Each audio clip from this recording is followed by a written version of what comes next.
اور دیکھو ہم کیسے اچھے جواب دینے والے تھے، یعنی اللہ تعالیٰ کو جب بھی پکارے اللہ تعالیٰ جواب دیتے ہیں اس بات کا۔ ہم نے اس کو اور اس کے گھر والوں کو کرب عظیم سے بچا لیا اور اس کی نسل کو باقی رکھا، اور بعد کی نسلوں میں اس کی تعریف اور توصیف چھوڑ دی۔ سلام ہے نوح پر، تمام دنیا والوں میں ہم محسنین کو ایسی ہی جزا دیا کرتے ہیں۔ محسنین کون ہے؟ احسان کرنے والے، جو کسی کو حق سے بڑھ کر دیتے ہیں۔ در حقیقت وہ ہمارے مومن بندوں میں سے تھا، پھر دوسرے گروہ کو ہم نے غرق کر دیا۔ تو کیا ہمیں یہاں پہ ان کی خوبیاں نظر آئیں؟ ایک تو یہ کہ وہ اپنے رب کو پکارنے والے تھے، اور دوسرا یہ کہ وہ احسان کے لیول پر جا کے معاملہ کرنے والے تھے،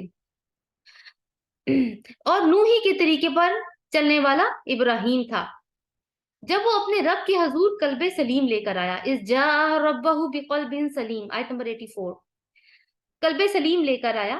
قلب سلیم کون سا دل ہوتا ہے؟ جس میں دنیا کی محبت نہیں ہوتی، محبت صرف اللہ تعالیٰ کی ہوتی ہے اس کے اندر، اور نہ ہی وہ دنیا کی چھوٹی چھوٹی باتوں پہ اس کا دل فوراً ٹوٹ جاتا ہے، کیونکہ اس کا بھروسہ صرف اپنے رب کے اوپر ہوتا ہے۔ تو حضرت ابراہیم کا دل کون سا ہے؟ قلب سلیم۔ تو قلب سلیم ہونا بھی مخلصین کی نشانی ہے۔ جب اس نے اپنے باپ اور اپنی قوم سے کہا، یہ کیا چیزیں ہیں جن کی تم عبادت کر رہے ہو؟ کہ اللہ کو چھوڑ کر جھوٹ گھڑے ہوئے معبود چاہتے ہو؟ آخر رب العالمین کے بارے میں تمہارا کیا گمان ہے؟ فَنَظَرَ نَظَرَةً فِي النُّجُومِ فَقَالَ إِنِّي سَقِيمٌ، پھر اس نے تاروں پر ایک نگاہ ڈالی اور کہا کہ میری طبیعت ناساز ہے۔ اب یہ کوئی واقعہ ہے جس کی طرف اشارہ ہے کہ ایک ایسا ان کے ہاں فیسٹیول ہوتا تھا جس میں سارے جو بستی کے لوگ تھے وہ بستی کو خالی کر کے باہر جا کے اس فیسٹیول کو سیلیبریٹ کرتے تھے، لیکن حضرت ابراہیم علیہ السلام کی طبیعت خراب تھی، یہ اس دن نہیں گئے اس فیسٹیول میں، ساری بستی کے لوگ چلے گئے، چنانچہ وہ لوگ اسے چھوڑ کر چلے گئے۔ اس نے ان کے پیچھے وہ چپکے سے ان کے معبودوں کے مندر میں گھس گیا اور بولا، آپ لوگ کھاتے کیوں نہیں ہیں؟ کیا ہو گیا ہے؟ آپ لوگ بولتے بھی نہیں۔ اس کے بعد وہ ان پر پل پڑا اور سیدھے ہاتھ سے خوب ضربیں لگائیں۔ یعنی طبیعت خراب تھی، لیکن پھر بھی انہوں نے موقع کو غنیمت جانا کہ اس سے بہتر موقع نہیں ہو سکتا، تو لہٰذا انہوں نے یہ کام کیا۔